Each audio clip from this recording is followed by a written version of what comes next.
Hello everyone and welcome back to yet another video. Thank you so much for being here. Really appreciate you taking a little time out of your day to watch a humble little YouTuber talk about a fun little card game that he enjoys.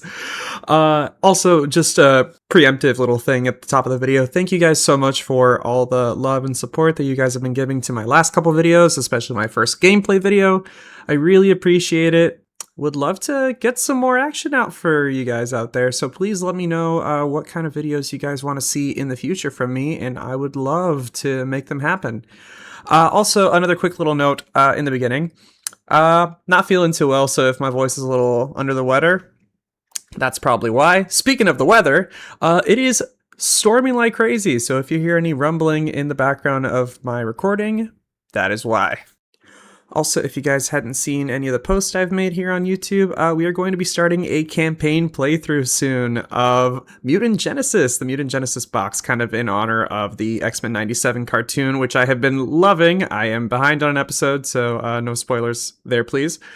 But I would love to kind of have a thematic kind of playthrough of that campaign in honor of it. So let me know what kind of X-Men hero you want me to run that campaign with, and I would love to make it happen for you guys. Feel free to comment on this video, comment on the post. I can link it down below. And yeah, enough beating around the bush. Let's get into the video. So, in today's video, we are talking about the Marvel Champions heroes that have aged the best. Now, just in case those that don't really know, what does aged well even mean? So this definitely means that a character, we're definitely talking about older characters, older releases in the Marvel Champions series, but this is a character that does not feel underpowered, especially with the ever-growing roster and just inevitable power creep that you see in, frankly, any game. They also have a unique playstyle, something that is completely original, or at least was unique back then, and still kind of has a little bit of uniqueness today. This can also lead to a bunch of fun deck building options and a different variety in playstyle. It just offers lots of versatility and just keeps the character fresh a little bit. Also, these new cards also kind of breathe in some new life into the character, kind of giving themselves a different kind of playstyle than you may have noticed in the past. And probably, most importantly, they're just still fun to play. At the end of the day, this is a card game. We play this game to have fun. And if the character still sparks joy to you, absolutely warrants them to be on this list. Now, this is not an exact science list. This is just what I have seen being a player of the game for many years and kind of see what heroes have kind of like maybe clawed out of the depths or are still kind of showing off how crazy fun they are, even though it has been many, many years and we are 60 plus heroes into the game, which is crazy. This game is, I think, 6 years old now. It's wild. But there are definitely some older characters that still stand up to even the newer releases, and I would love to talk about a few of them with you guys today. So let's get into it.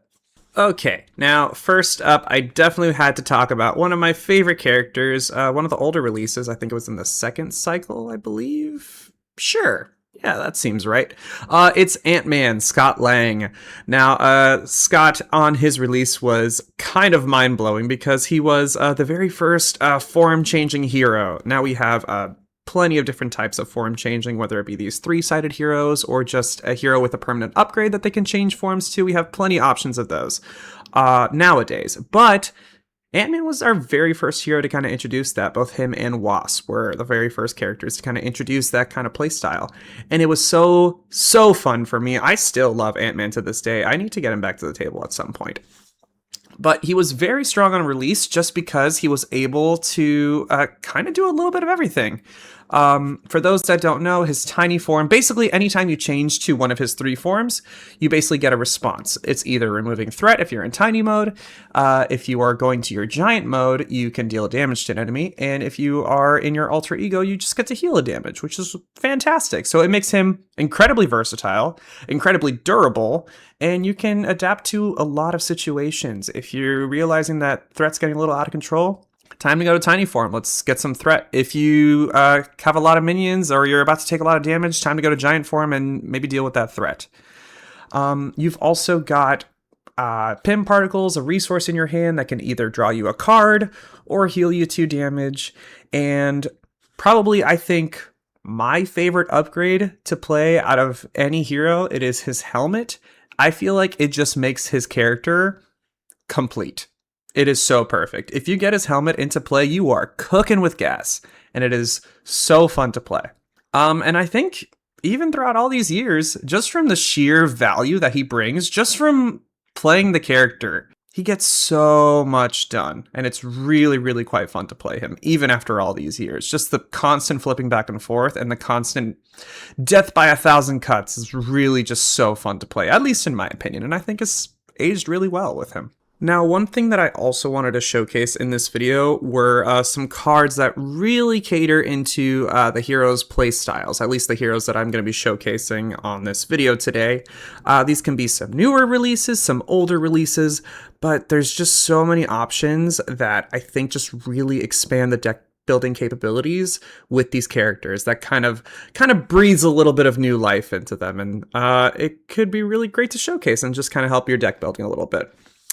One card that I think is just absolutely just essential to play with any form-changing hero. This goes for like Ant-Man, Wasp, and even, I believe, Angel is our other like big form-changing hero.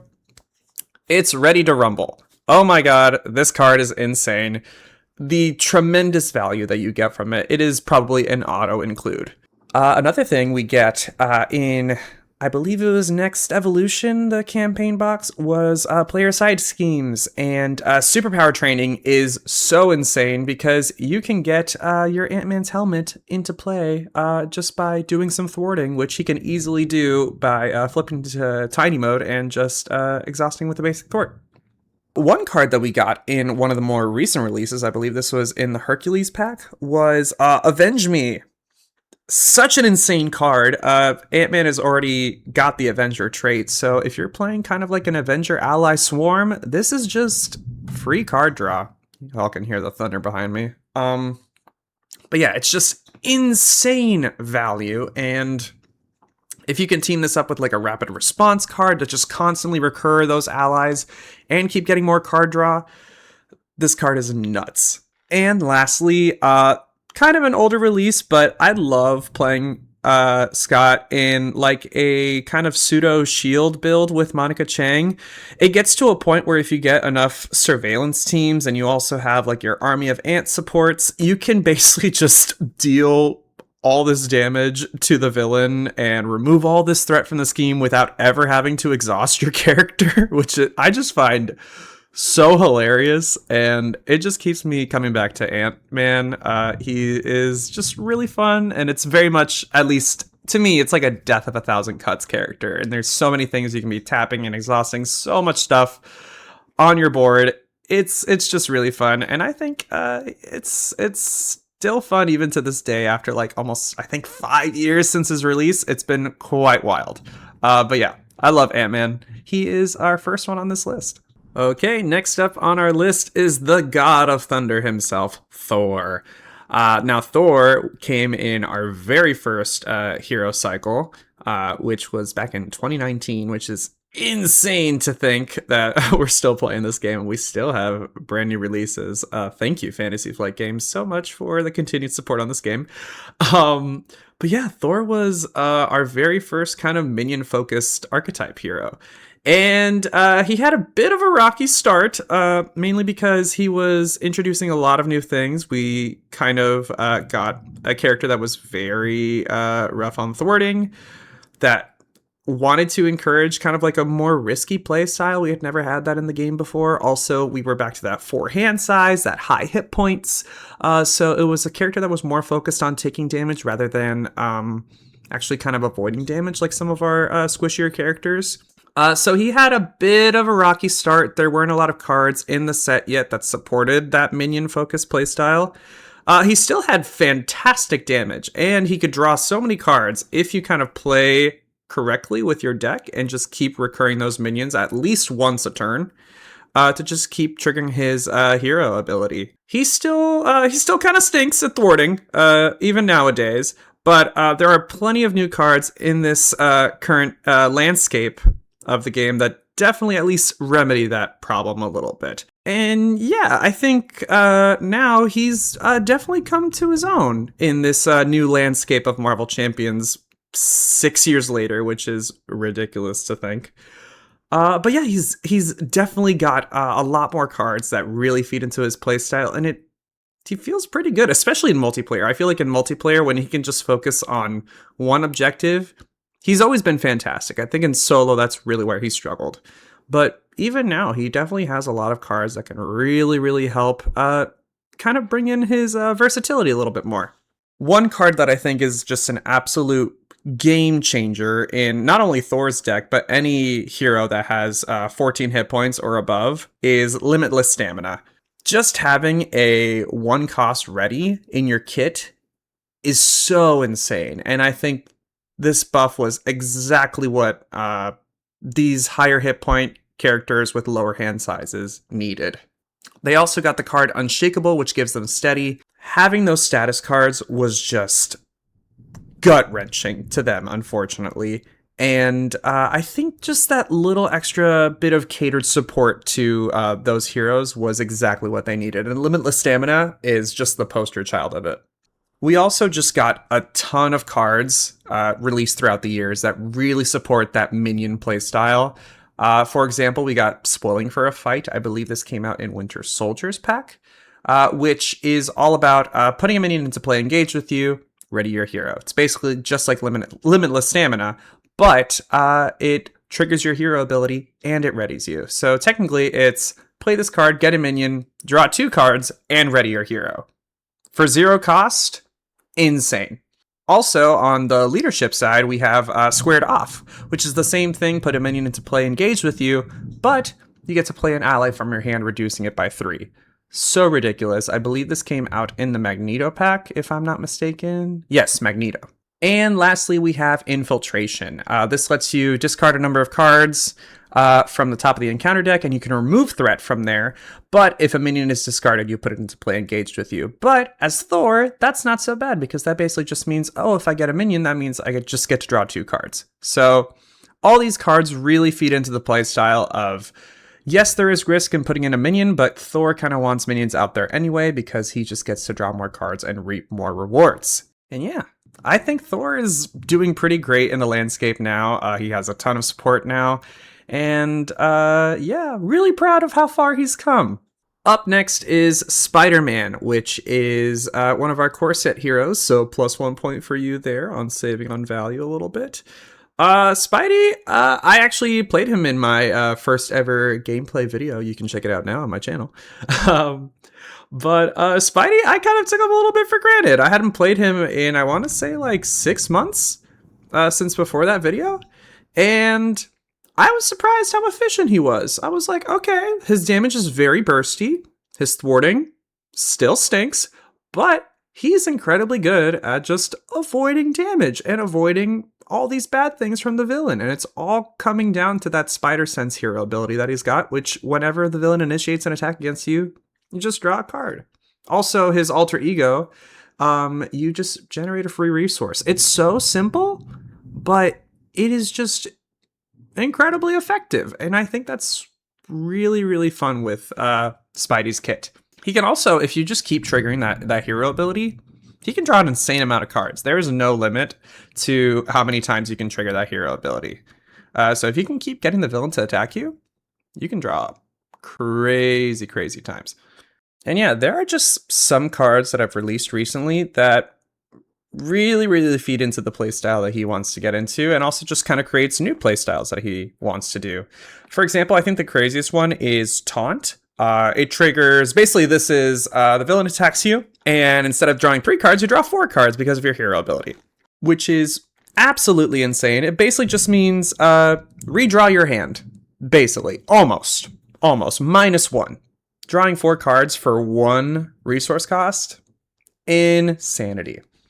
Also, we have Warrior the Great Web, which this card isn't necessarily amazing, but it just gives you the Web Warrior trait, which opens up the avenue to So many insane playstyles. You get Web of Life and Destiny, which is just a ridiculous card, and you get access to an entire bevy of Web Warrior allies and supports. It's so ridiculous. I'm just including this card because it gives Spider-Man and Spider-Woman access to the Web Warrior trait, which they were not printed with. So that's kind of like a little errata card that they wanted to release out there to at least kind of remedy that situation. Next up, a card that I feel like I don't see many people talk about often, and one card that I just love is Sidekick, because you just get crazy value with his signature ally Black Cat that just doesn't take damage from attacking. If you can Voltron her, which you can do incredibly easy in leadership, you can just keep her on the field forever and ever, and you can ready her as many times as you want.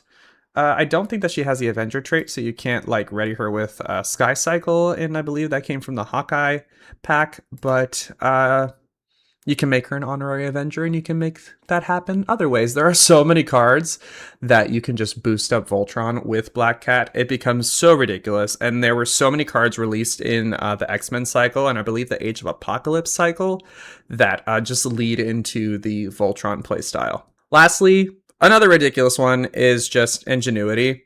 Flip over to Alter Ego and you get 2 resources. And you get that Genius trait. I think Ingenuity is so fantastic for anyone with that Genius trait. And just getting a free resource card all the time is so nice. Yeah, I love Spider-Man. He's so simple and reliable. At least when it comes to the damage side. Not so much the thwarting side, but you can kind of fill in those gaps with your deck building. But I think he really has stood the test of time, and I think is a great introduction for any new player kind of stepping into Marvel Champions for the first time. And there are plenty of new cards that just build upon what his hero already wants to do. Next, I want to talk about Black Widow, who I believe upon her release had a very mixed reaction from the player base. I believe that some people love that reactive playstyle and just setting up all these preparation cards in order to just completely pounce the enemy on the villain phase. And some people just felt like it was pretty lacking, which I can totally absolutely understand. But yeah, Black Widow, like, holy preparation cards, Batman. Like, she is all about just getting those prep cards into play. So that way you can trigger her ability, her Widowmaker ability, dealing a damage. Also in Alter Ego, if you play a preparation card, you just get to draw a card. So it's a little bit of kind of reward for leaning into that play style. She had a few options upon her release of preparation cards, especially those outside of her hero kit, like just in the aspect cards. But I feel like once the Agents of S.H.I.E.L.D. box was released, it just buffed her immensely. They just released a huge bevy of preparation cards along with Nick Fury, because he kind of plays into the preparation style as well, being a spy. And they just kind of revitalized that playstyle a little bit. And I think that kind of brought Black Widow back into the limelight. And she's so fun. She can be so reactive. It feels like if you're kind of running on full speed, the villain can basically never do anything on their turn. She can be incredibly frail. So you definitely just have to have a ton of preparation cards, or at least allies in front of you, to take any damage from the villain. I love having her synth suit out because it kind of just makes her into a very nice defender, and you can still ready as long as you trigger a preparation card on your turn, which you just always want to do on your turn. But yeah, I think with the newer cards released in that last box that came out, it really kind of breathed some new life into her. Now, a few cards that I think are just absolutely fantastic to put in a Black Widow deck. One is Practice Plan. I think this is just a auto-include into any deck that you play. It's just Preparation Recursion for no cost. On top of that, you get to trigger your hero ability when this card leaves, and also when the preparation card that you want to recur leaves. So it's just double the benefit. It's so ridiculous. Auto-include, for sure. On top of that, you have her sister spy in crime, White Widow, Yelena Belova. She is quite expensive, but she can basically stay on the field as long as you want with Black Widow, because you are always triggering a preparation card. Always, always, always. And so she heals any damage based on the card's printed resource cost. So you can Voltron a little bit in protection, which is a little wild, but she can be incredibly effective and just a permanent ally, which is so fantastic. Next up is Leo Fitz, who was also released in the Agents of S.H.I.E.L.D. box. He only costs 1 because Black Widow has the S.H.I.E.L.D. trait, I believe, in her alter ego form only, if I'm not mistaken. Yes, only in her alter ego form. So you can get him out for 1, and basically just lets you find any of your specific tech cards and preparation cards that you might need. Also released in the newest box, Fear No Evil, is Move in Shadow, which I think is just fantastic. She can play it for the discount because she is a spy character, both in her hero and alter ego form. And basically just says, after you play a card, remove a threat. Just like that. And all of her cards are incredibly cheap, so you can get multiple triggers off of this card if you play your cards right. Overall, I think all of these cards, plus a bevy of others, I'm sure I'm missing a ton, have just kind of like helped Black Widow so much, and I think brought a new love for the older character back to a more recent audience. And finally, the last hero that I want to talk about today is probably the poster girl for the best aged hero in Marvel Champions. It is Miss Marvel, Stretchy Bendy Girl herself. Oh my gosh. She is just incredibly fun and incredibly flexible. The reason why I say she is the best aged hero is because her kit constantly changes anytime a new event is released. All of a sudden, you just get to recur that event, bring it back to your hand. Even if you don't use her stats per se, even if you don't, if you don't use the event that you recur into your hand, it's basically just exhaust her, draw a card. You can use it for something else. Yeah, she just has so much flexibility, and every release just kind of expands upon that flexibility and that deck building playstyle that you want to get into with her. Now, if I were to list all of the cards that were beneficial to Miss Marvel, at least newer cards that were beneficial to her, we would be here all day, and this video would take 5 hours long. However, I just kind of want to go through some of my favorites. One card that I just cannot get enough of is Hone Technique. This is basically you get to add the resource cost of an event that you play as long as you use a mental resource. You get to add that resource cost to the damage that you deal. And if you have cards that deal multiple instances of damage and thwarting, the additional damage is added to each of those. And that also goes for her hero upgrades and Biggin and Shrink, which both boost either the damage or thwarting respectively of an event by 2. That goes for those cards too. So you get that in your hero kit, and then also with Hone Technique, some of these events that you deal, if you have both of them running, it's insane damage. It's so crazy. And she also just has her polymer suit that just generates a wild resource, so you don't even have to worry about the mental resource for paying for Hone Technique. Oh my gosh, it's so nuts. Hone Technique is my favorite card to play with her. But there are plenty of other aspects that you can play her in. For example, in Protection, just anytime the enemy initiates an attack, you can deal 4 damage. You can recur this and deal 8 damage to the villain in 1 turn. It's so nuts. Next up is Multi-Talented. Just the amount of versatility that you can do everything. All these resources that you have available to you. It's quite an expensive card, but I think once you're built up with Miss Marvel, you can absolutely play this more than once a turn and just completely clear a board. And lastly, one of the newest cards in Fear No Evil. Even though she doesn't benefit from the discount, as long as you play this with Shrink, you can remove 6 threat by paying 1 card. And it doesn't have to be different schemes. It can be the same scheme. You can remove 6 threat from 1 scheme for 1 resource cost. Enough said. Yeah, there's just so many cards that can just work with Miss Marvel's kit. It's so insane. Every new release, she has some new toy that she can play with, and some deck builder is going to go absolutely buck wild with some broken combo of just recurring events Miss Marvel's just so crazy. And yeah, I think she is the best aged hero in Marvel Champions. This list was not kind of ranked in any sort of way, but if there was a number one, she would be at the top. Alrighty, y'all, and that is the end of my list. I'm sure there are plenty other heroes that I have missed that definitely deserve a little more recognition, that their popularity may have faded, but you have found some crazy new setup that I think kind of breathes a little new life into the character. Let me know in the comments what that hero is, and highlight them and let me know, because there are just so many options for all these characters that we may not even know about. So let the community know. If you like this video, please leave a like. And if you want to see more, maybe hit that subscribe button. I've got a lot of videos cooking up in the future that I'd definitely love to have you around for. All right. Thanks so much for watching. I'll see y'all in the next one.